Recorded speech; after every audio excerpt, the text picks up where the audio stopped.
Olá! E se de repente descobríssemos que o gigante do conhecimento, a Wikipédia, tem um rival improvável? Hoje vamos mergulhar na história fascinante de uma comunidade pequena que está a construir uma espécie de Wikipédia de uma coisa só e que está a desafiar por completo a nossa ideia do que é uma enciclopédia. É uma história sobre paixão, sobre o poder do detalhe e, quem sabe, sobre o futuro do conhecimento. Para começar, deixo aqui uma pergunta no ar. Será que é possível saber demasiado sobre um determinado assunto? Em que ponto é que a paixão por um detalhe se torna, bem, informação a mais, quase inútil? Esta é a grande questão que vamos explorar hoje e a resposta, garanto, pode muito bem surpreender. Ora bem, de um lado temos um nome que toda a gente conhece, a Wikipédia, com aquela missão gigante de abranger todo o conhecimento humano. Do outro, um projeto super especializado, a Wikimetro SP, focada apenas numa única e muito complexa rede de transportes. É a clássica batalha entre amplitude e profundidade, um autêntico David contra Golias da informação. Vamos ser claros, a Wikipédia é uma das maiores conquistas da internet, disso não há dúvida. Mas, ironicamente, o seu maior ponto forte, a sua imensa vastidão, é também o seu ponto fraco, quando precisamos de ir mesmo a fundo num tópico muito, muito técnico.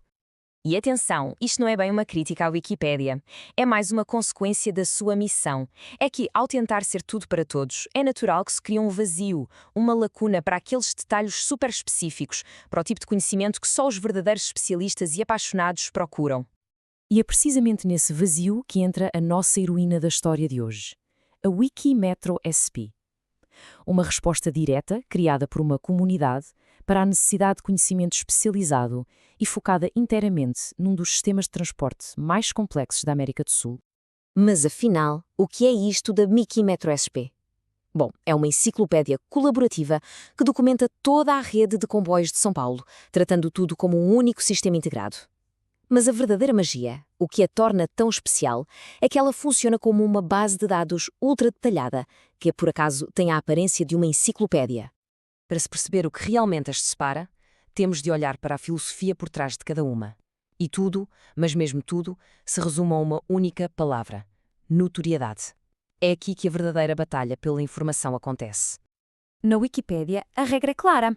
Um tópico só merece um artigo se for notável, ou seja, se já tiver sido falado por fontes credíveis e independentes como jornais ou livros. Se não houver essa cobertura externa, a informação arrisca-se a ser apagada por ser considerada, bem, demasiado específica. É um filtro, no fundo, para manter a enciclopédia focada no conhecimento geral. E agora, o contraste total.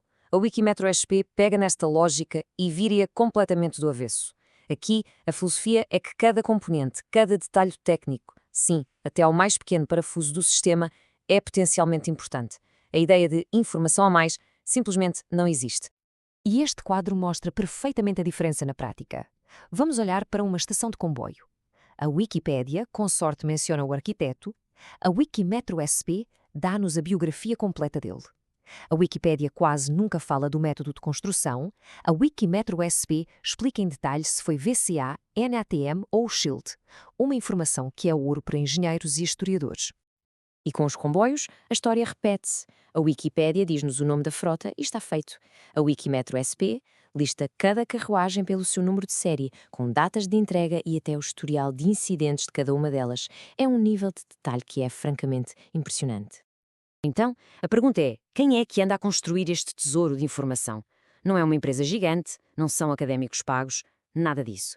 É uma comunidade apaixonada de railfans, entusiastas de comboios, cujo conhecimento no terreno é a sua verdadeira arma secreta.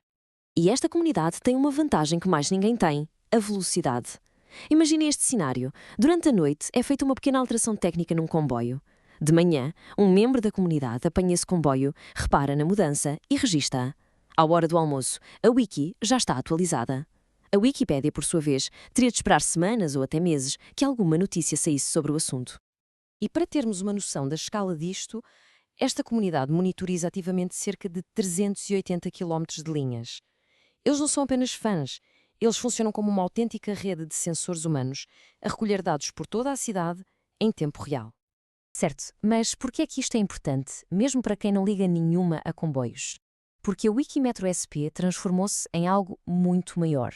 Deixou de ser um hobby e passou a ser um arquivo vital da memória urbana, um sítio que documenta a evolução de uma cidade através das suas artérias de aço.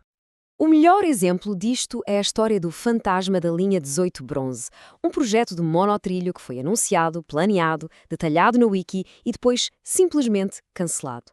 No mundo real, os planos desapareceram, mas no Wikimetro SP, o registro completo do que poderia ter sido está lá, preservado para sempre. É uma parte invisível, mas fundamental da história da cidade. E os efeitos disto vão muito para além de guardar planos antigos. A Wiki torna-se uma ferramenta de cidadania que permite fiscalizar contratos e atrasos. Preserva a memória da cidade, sim, mas também democratiza o acesso a dados públicos complexos e ainda funciona como um arquivo de engenharia para o futuro. Então, o que é que esta história nos ensina sobre o futuro do conhecimento online? Ensina-nos que esta especialização não é um problema. Pelo contrário, é um sinal de maturidade. A internet não se está a fragmentar, está a ganhar profundidade. E esta é a grande conclusão. As wikis de nichos como esta não são rivais da Wikipédia, são, na verdade, o seu complemento perfeito. Juntas criam um ecossistema de conhecimento muito mais rico e completo, onde o geral e o específico trabalham lado a lado para nos dar uma visão muito mais fiel do mundo. E terminamos com esta reflexão. Se um pequeno grupo de pessoas, movido apenas pela paixão, consegue criar um arquivo tão completo para algo tão complexo, o que poderiam outras comunidades alcançar? Que parte da nossa história, da nossa cultura, está neste momento à espera que alguém se dedique a salvá-la do esquecimento? A resposta, talvez, esteja na paixão de cada um. Obrigado.